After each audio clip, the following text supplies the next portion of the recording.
to The Voice of America in French.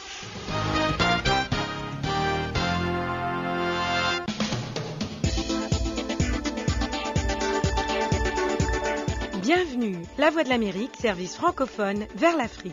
Tous les matins du lundi au vendredi à 5h30 temps universel et tous les soirs à 18h30 TU. Et sur Internet à www.lavoixdelamérique.com.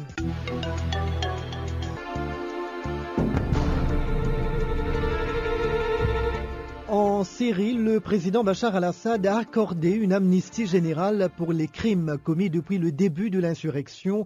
L'opposition syrienne et même l'ONU restent sceptiques toutefois. Pierre Piccinini revient tout juste de la Syrie. L'analyste politique belge porte un regard différent sur la situation là-bas. Je ne sais pas très bien quel est l'objectif de cette amnistie parce que pour avoir été sur place donc il y a quelques jours, la situation est constatée est assez calme. Il y a une rébellion armée à Homs, dans 2 quartiers de Homs seulement, pas dans toute la ville. À Hama, il y a des manifestants pacifiques qui essayent de s'imposer dans les boulevards et sur les places principales, mais l'armée et la police sont omniprésentes et n'y arrivent pas. Donc, je veux dire, les principaux foyers de la contestation sont sous contrôle. Maintenant, c'est vrai qu'il y a dans le pays des groupes salafistes qui commettent des atrocités. Il y a aussi cette armée syrienne libre, on ne sait pas très bien de qui il s'agit, qui attaque l'armée régulière et les forces de l'ordre. Mais les opposants que j'ai pu rencontrer, parce que j'ai eu beaucoup de chance cette fois-ci de pouvoir rencontrer l'opposition à Homs et à Hama, m'ont dit que pour eux, il était hors de question de négocier et que le président devait partir. Donc, j'ignore quel espoir le président Bachar al-Assad a en promulguant cette mesure. Mais certains observateurs disent que cette dernière annonce, la 3e depuis 10 mois, n'est ni sérieuse ni crédible et le secrétaire général de l'ONU, Ban Ki-moon, maintient que la répression continue en Syrie.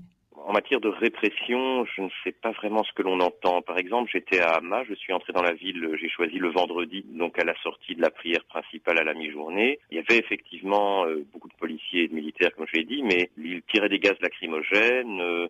Parfois, ils tiraient, quand la pression des manifestants devenait un peu trop forte, des petits plombs de chasse pour disperser la foule. Mais je n'ai pas vu une véritable répression policière dure, comme le dit l'opposition, notamment, comme le dit l'Observatoire syrien des droits de l'homme, la principale source des médias, qui parle de plusieurs morts. Donc moi, j'étais vraiment là. Je suis arrivé sans prévenir. J'ai vu la situation. Je crois que j'étais le seul sur place comme observateur étranger. Et je n'ai pas constaté cette répression sauvage. Mais l'ONU maintient que cette répression a fait plus de 5000 morts. Oui, je sais que c'est le chiffre qui est avancé.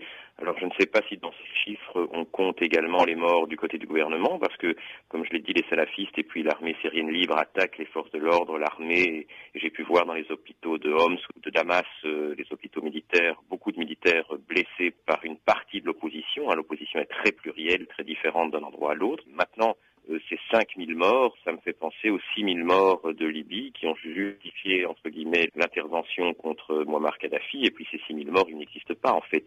C'était une pure invention, semble-t-il. Pierre Piccinini, professeur d'histoire et de sciences politiques, joint à Bruxelles. La Voix de l'Amérique, en direct de Washington, une fenêtre sur le monde.